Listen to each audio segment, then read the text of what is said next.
Hello to everyone. ये video हर उस लड़की के लिए है जिसे वो सब कुछ सहन करना पड़ता है अपनी शादी के बाद, जो वो सहन करना बिल्कुल भी डिज़र्व नहीं करती। हाल ही में एक वीडियो बहुत ज़्यादा वायरल हो रहा है, आयशा, जिन्होंने खुशी खुशी अपनी जान ले ली और इस मौत की वजह थी सिर्फ दहेज। वो अपनी सिचुएशन से इतना ज़्यादा घबरा गई थी कि उन्हें मौत के अलावा कोई और रास्ता दिखा ही नहीं। आपको पता है, सिर्फ ये एक केस सामने आया है। हमारे देश में लगभग रोज़ 20 औरतें सिर्फ दहेज की वजह से मारी जाती हैं।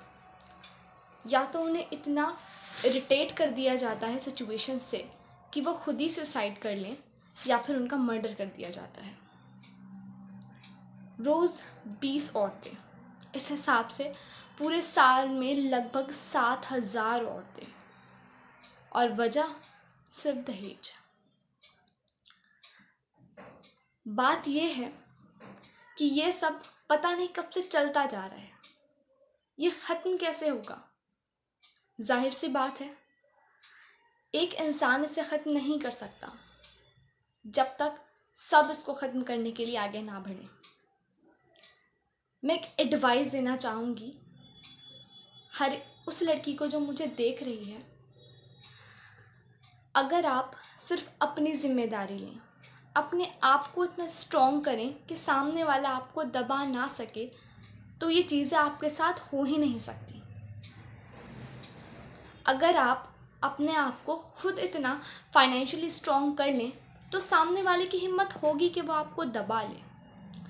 और 1% अगर ऐसा हुआ भी कि वो फिर भी आपको दबाने की कोशिश करे, तो आपके पास इतना स्ट्रॉन्ग पॉइंट होगा कि आप उसे छोड़ सकती हैं, और आप सिर्फ उसके पैसे की वजह से उसको झेलेंगी नहीं।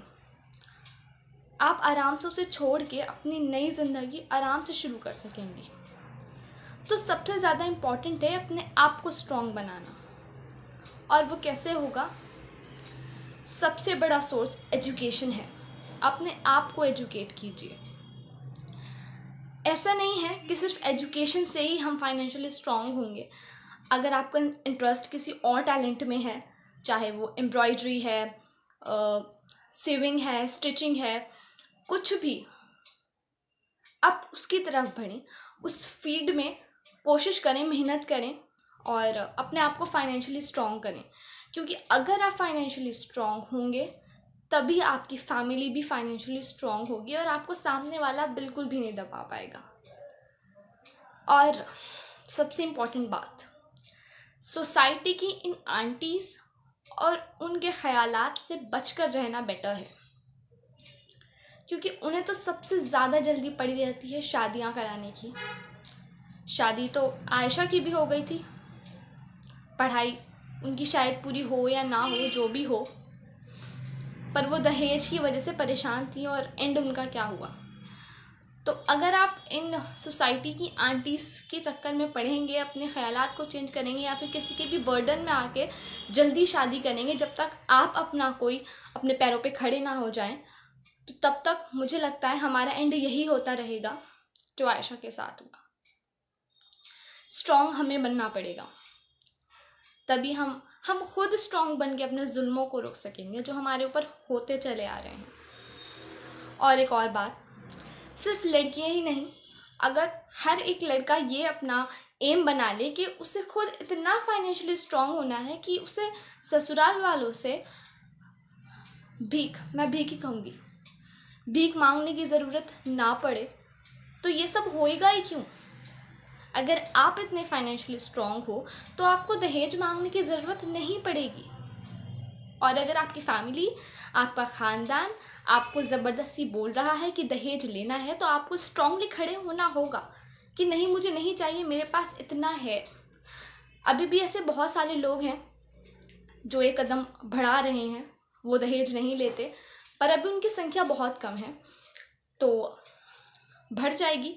पर इम्पॉर्टेंट है कि दोनों ही कोशिश करें लड़के इतने फाइनेंशियली स्ट्रांग बनने की कोशिश करें कि उन्हें दहेज लेने की ज़रूरत ना पड़े, और लड़कियां खुद इतनी फाइनेंशियली स्ट्रांग बनने की कोशिश करें कि सामने वाला उन्हें दबाव में ना ला सके, चाहे दहेज के, चाहे डोमेस्टिक वायलेंस, कुछ भी।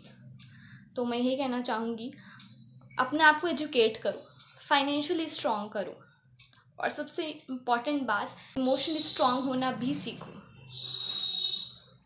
किसी के बर्डन में आके, किसी के दबाव में आके अपने फ्यूचर को बर्बाद करके, अपने कैरियर को बर्बाद करके शादी करना बिल्कुल भी इम्पॉर्टेंट नहीं है।